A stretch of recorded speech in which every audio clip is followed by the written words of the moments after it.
while I was holding her.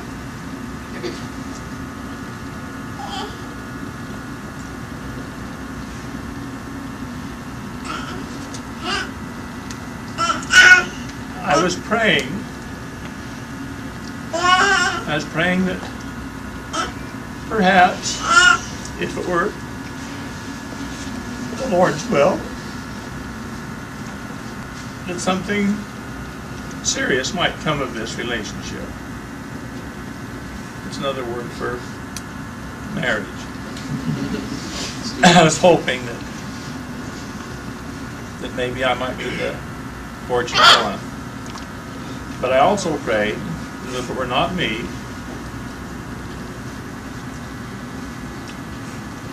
that it would be somebody who was worthy of her.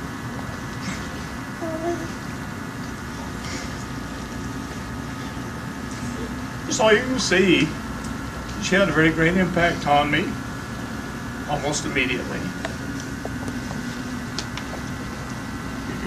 And then,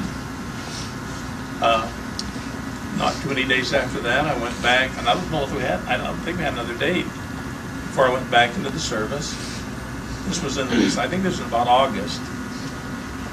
In October, I was discharged, and I came home, and she had a pretty steady fellow, and I was going with her 5 or 6 nights a week, and he was going with her 1 or 4 nights a week.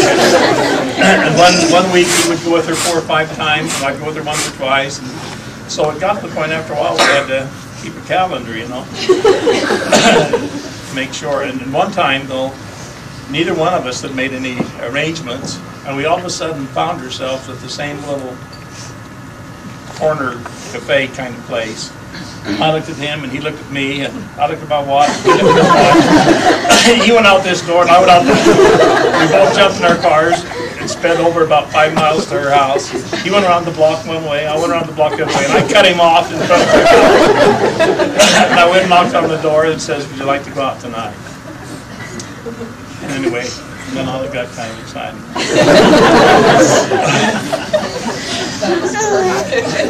I couldn't have said it better. Well, Scott, I'll tell you, after the 3rd turkey barbecue at your place, I knew I wanted to marry Lynn. Similar stories.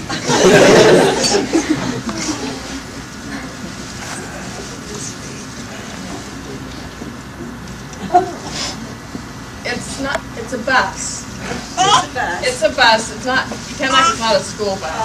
Pretend like it's a city bus. It would go from Provo to Salt Lake. Oh, yes. What's the significance? On this little bus, we went from Provo to Salt Lake, sat 2 people, one with a hat, and the other, I'm sure, with a tie. Sure. And hair. Very high hair. And we rode from Provo to Salt Lake to our wedding because we didn't own a car. We had to go on the bus. And I guess Aunt Maud and Mother must have been on the bus also. And then his mother and his sister were in Salt Lake at that time, so they came. But I know I did feel a bit silly sitting there on that bus with the hat on, all dressed up. Going to the temple. Going to the temple.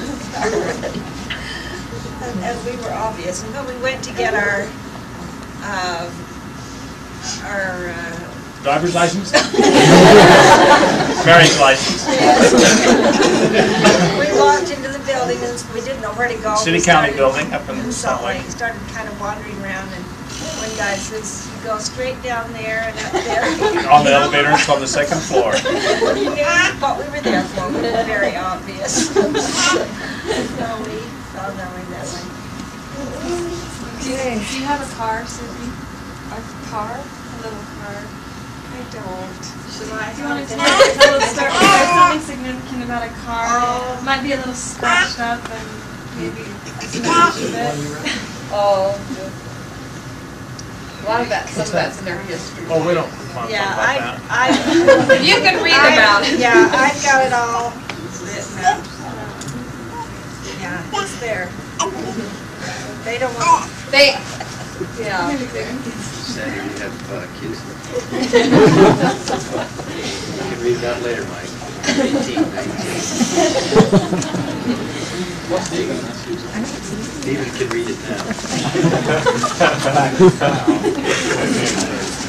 Yeah. Gee, a video game. Whoa. It is a video. What's the significance? I don't know. Let's find out. Actually, so we need to all get around the TV, Mom and Dad's place, so they can really see it. And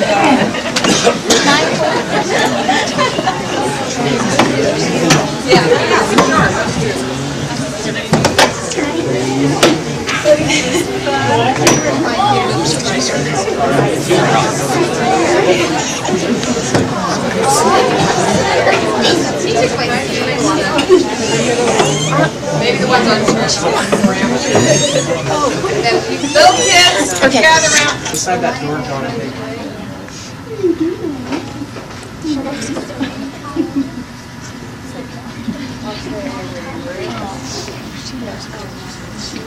There's a light on there. That was down. That's down. There you go. Yeah, that's good. No, this is it. Don't worry, it'll go away. Oh, am I No, trying to get.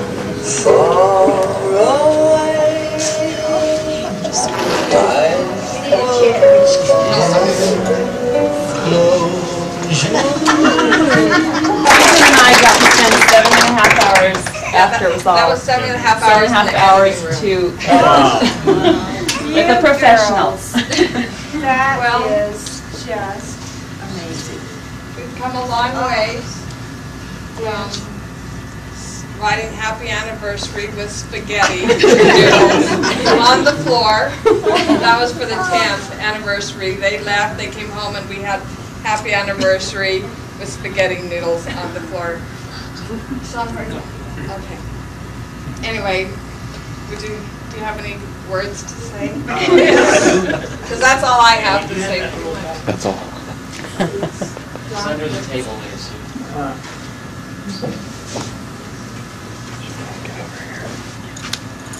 This is really a kind of hard act to follow. But we travel between Provo and St. George almost every week. Gives us a lot of time to think. I recalled back when we were building our house, when I traveled between St. George and Page, I had a lot of time to think. And when I do much thinking, my thoughts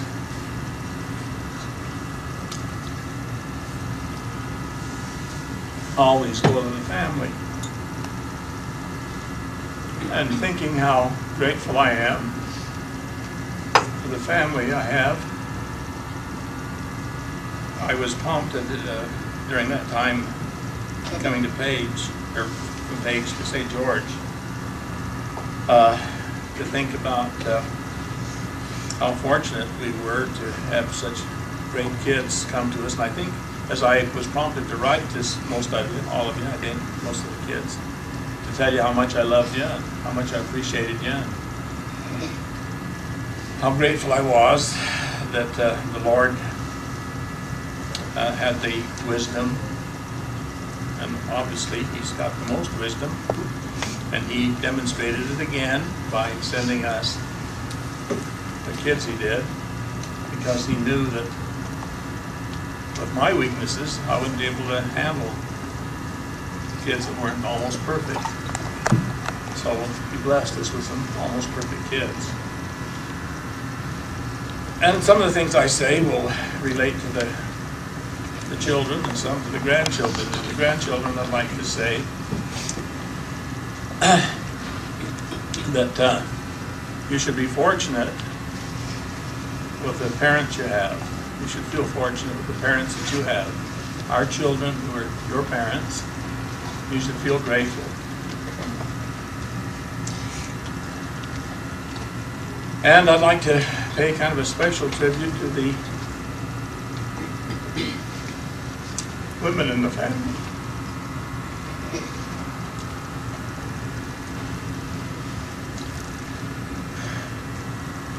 those who bear the children, those who sacrifice their bodies, as it were, for their children.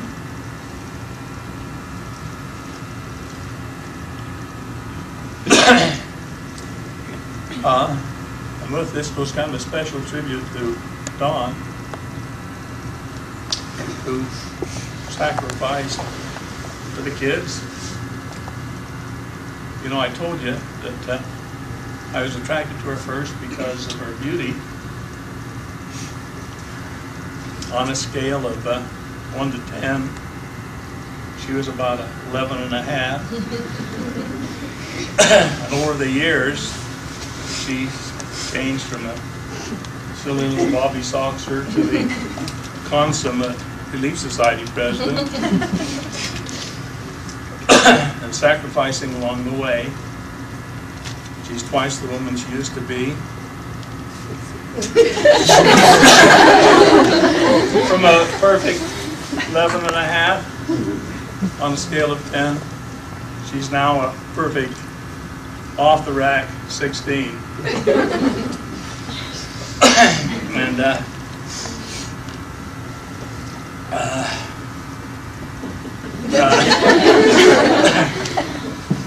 I'd also like to pay tribute to the fathers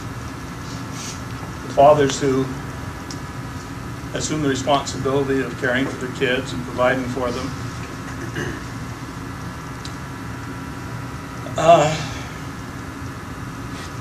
You've all been very good to us, very generous. And some of the generosity I'm thinking of right now maybe wouldn't be appropriate to mention, so maybe I won't. But there have been very many examples of outstanding generosity expressed toward us, and I appreciate it. To the fathers who have assumed the responsibility of caring for your children and providing for them. Our daughters didn't marry playboys. I'm not sure. In fact, I kind of doubt that they knew what totally responsible people they were getting when they did get married. And the fact that you like to golf once in a while, or go skiing once in a while, I don't begrudge you that a bit. In fact, it's good to be active. I've sometimes thought that it would be better, I'd have been better off if I'd have been a little more active.